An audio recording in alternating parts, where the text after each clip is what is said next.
Hi everybody, my name is Rhys Barber. I'm the audiologist here at Audiology Associates. And my name is Taylor Green.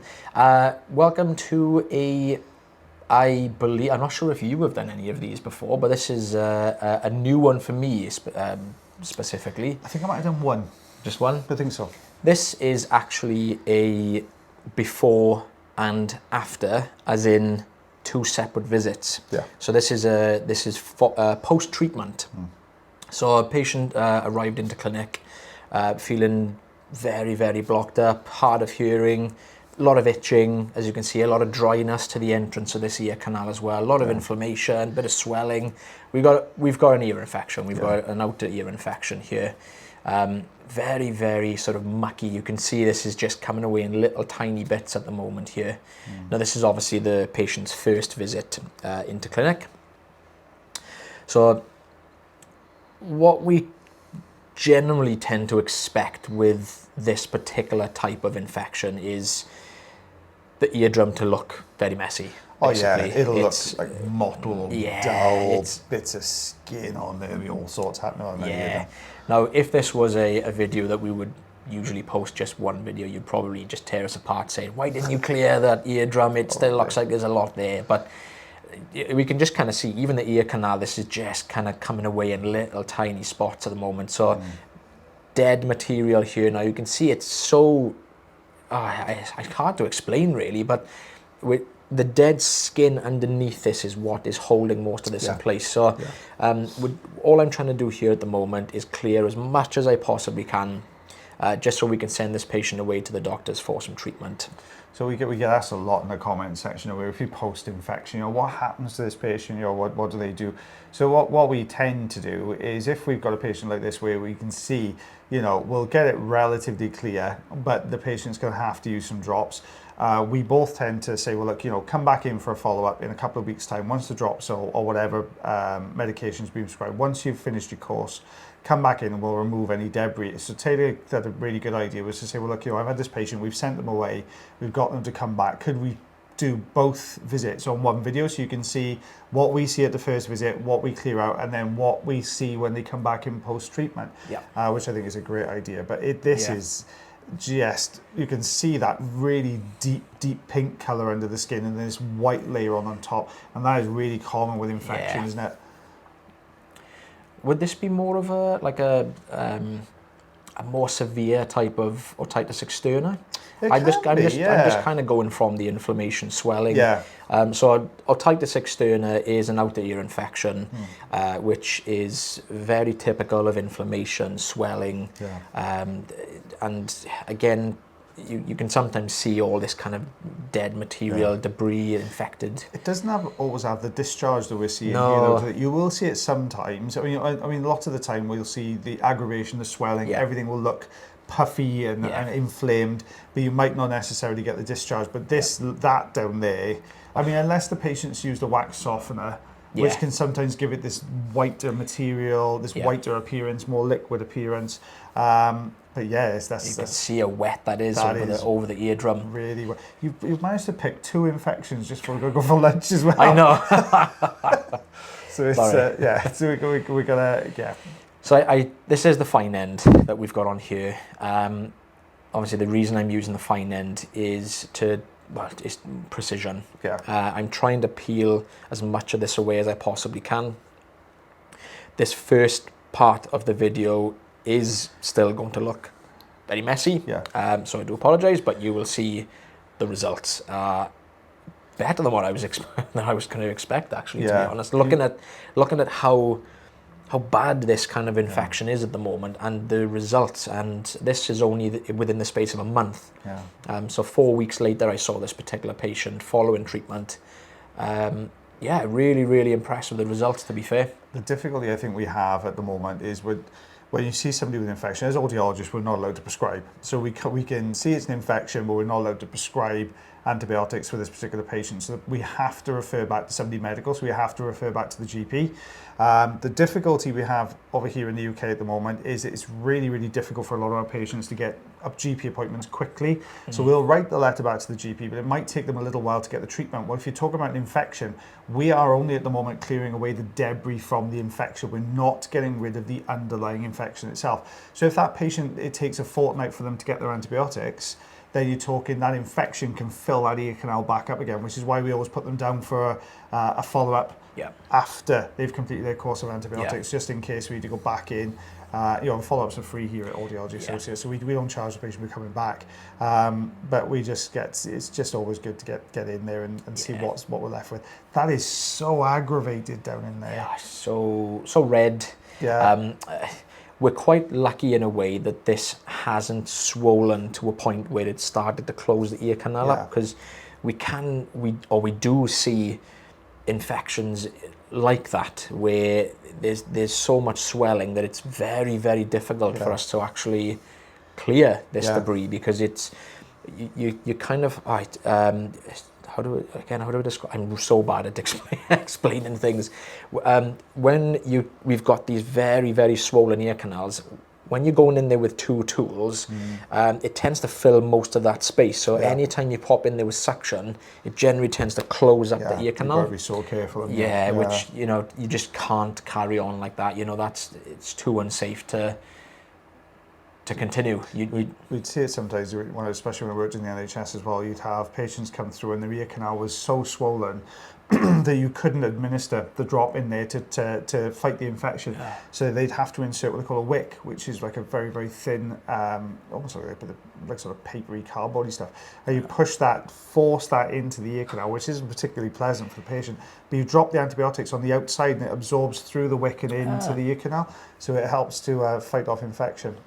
You can see the eardrum is starting to get exposed here now. So this is the reason why we have to go so slow here, because we know where the eardrum is, but we just don't know how far into that sort of infected material the eardrum is.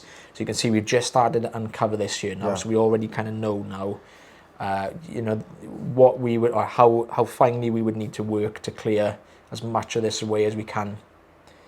It'd be interesting to see, once the antibiotic treatment's got in, the difference in this canal as far as the canal walls are concerned. We know it's going to look a little bit healthier, but whether we see a slightly larger canal because the swelling's gone down.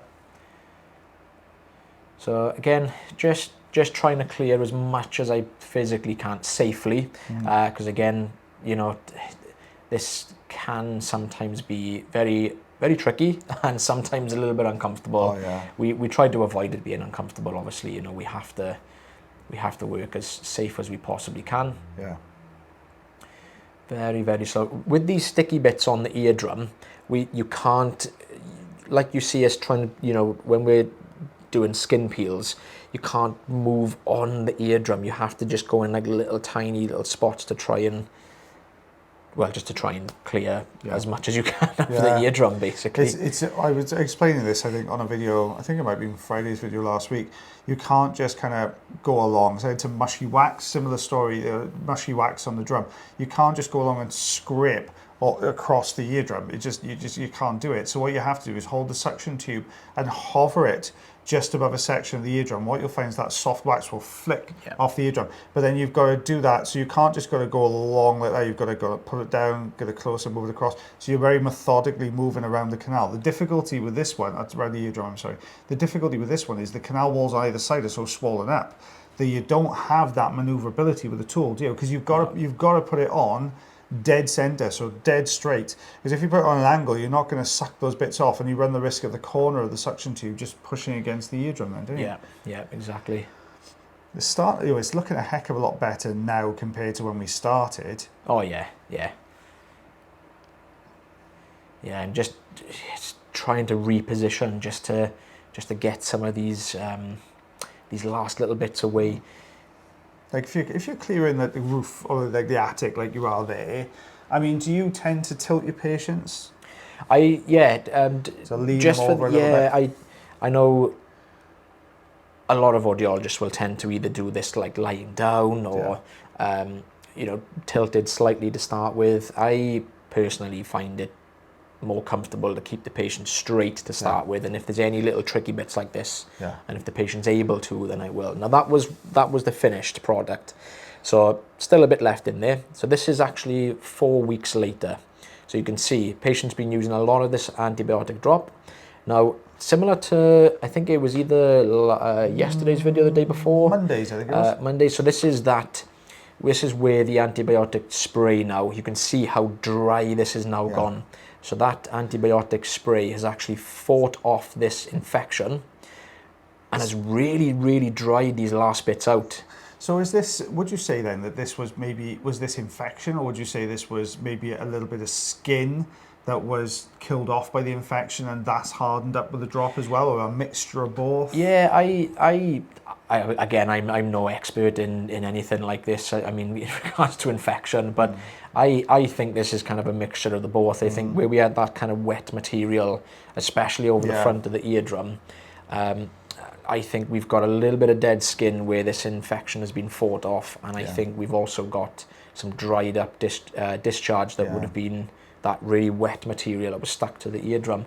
And you can see how dry it is. I'm actually struggling to get a suction grip with the Zonotube here. It really welds itself on the canal wall, doesn't it? This stuff after antibiotic treatments, it really goes tough as old boots.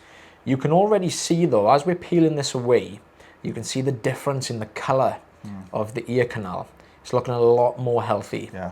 No redness, no inflammation. Maybe a slight bit there where, obviously this material has still been sat on the ear canal, but looking so much healthier than 4 weeks previous. Yeah. Yeah, you can see where you're struggling. It's the rosin inserter at the moment is just literally just flicking off the top. It's not. But you're trying to get it in there. It's just not budging. It goes almost like it goes so solid but brittle at the same time. It's a funny one. It's when it's intact as a whole, it's really, really solid. But when you start chipping little bits off, it just crumbles, doesn't it? Yeah. It's not an easy one to get out. Yeah, there we are. Exactly as you just said. I've managed to just get it in the front, and it's just breaking little tiny bits away. But sometimes you need that, don't you? You need to trick. Oh, look at that eardrum. Look how healthy that eardrum is looking 4 weeks later. When we saw the eardrum on the last video, we saw the eardrum and it was actually bowing in from the one side of the canal. Yeah. You can see that that's not happening now. So that was purely just down to swelling in the ear canal. So much more room in there now. Yeah, I think if we can peel this off to the side, with these, I always like to peel it off to the side. Now, sometimes what I do at this point, I'll put a little bit of olive oil in just to try and loosen him a little bit sometimes. And then try and forcep it. I don't even know if I did it, to be honest. Right. I can't remember exactly what I did. The thing is, it's easy to look back, but when you're in the zone on the day and you've actually got the patient in front of you, you know what's working and you can feel the resistance underneath. You know what's going to happen, don't you? It's when you can see progress and you know that it's starting to come away. You just like you said, you get like zoned in and you almost get carried away in some occasions. Yeah. It's very easy just to kind of, you're in there, you know where you're working all the time. You've always got that next step in the removal in your head, thinking, right, well, if this bit moves now, I can get to that next section and then I can work on that one. So yeah, you're always working slightly more advanced, but that's peeling nicely now. I'm almost kind of using the suction tube as a Jobson horn here. So I'm just kind of, you could see me just kind of pulling slightly, going further back. In the hope that the suction was going to help me actually drag this. There we go, we're getting most of this away now. I think that's that 1/2. Yeah. There's a little bit left on the side there. So much better though, isn't it? To be honest, I was really, really impressed with the results of this, because we don't always see the results as good as this, to be honest. I mean, I've personally seen quite a few people for follow-ups, after treating an infection. You don't always see it work this well. I was especially surprised at how different the eardrum looked. Because if you obviously skip back to the start of the video, or when we started clearing it, there was just so much material kind of left stuck to the eardrum, and Look how clear it is now. That's coming away really, really well. I think that some of the issue we used to have is we used to book patients in maybe for 2 weeks, but it was taking them nearly a week and a half to get their antibiotics. So when we were seeing it, they'd only be using it for a couple of days, and you seem to be back to square one again. But yeah, I think it definitely leaving that little bit of a longer time scale in between really helps to, you know, make sure that you can, when you do clear them then for the repeat visit, they are completely clear. I should have used the forceps here, really. Obviously I didn't, but that probably would have come away a lot easier if I just used the forceps. Again, see, I'm admitting to my mistakes. I don't know. Do you know what? I don't know if it would, because looking at that and how it disappears behind, I'd be worried with the forceps that it would shear straight down, and then you'd be left with a really awkward bit to get to on that anterior recess then. I'm so glad you think so. I go back to the green side.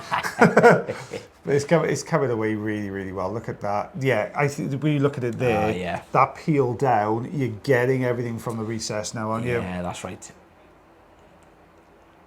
Very slowly. Again, you don't really, because you can't hear the sounds when you're watching these videos. I mean, it's,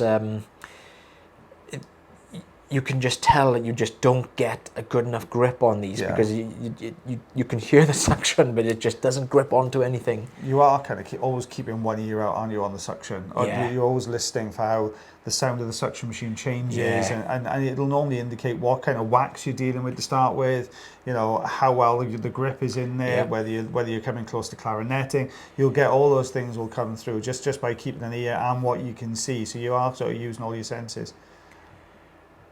That's what it doesn't want to come away, does it? Come on. It's happy in there. Look at that. Shit. I don't think it's held on. I think it's just an awkward shape. And again, we're just struggling. Oh, again, I should have just used the forceps at this bit just to get it out. But I'm obviously making things more difficult for myself, as I usually enjoy doing. It's come away really nicely there, isn't it? Yeah, we are. That's looking so much better. Look at the difference there. Look at those results. I mean, there's a tiny little bit of like dryness there, but that's compared to what it was like and how swollen that was. Yeah, I'm really impressed with that one. Again, no ruler shot, sorry guys, but they definitely would have maybe been about, I don't know, maybe like 6 inches worth of wax. I got to say about 12 inches. Maybe guys. Maybe a meter's worth of wax there, guys. I do apologise, guys. I only realised sort of after doing it that I thought, I actually make a good video, and I forgot to do that was the sort of time. Did we do the subscribey thing? We did not. Did we not do it in this one? No. Guys, if you have problems with your ears, any kind of hearing, earwax, any kind of problems ear related, if you want to check out and come and see myself or the lovely Mr. Taylor Green, you can come along to clinic, check out the website, it's in our bio, it's got links to the contact details and all the rest of it in there for us. And if you enjoy the video, then please like, share, follow, subscribe, and heart for us. That would be absolutely fantastic. Do you want to start us off this time for a bye-bye? No, you do it. You do it? No, you do it. As always, guys, take care of yourselves. Take care of your ears. Take care of one another, and we shall see you again real soon. Bye, everyone. Bye.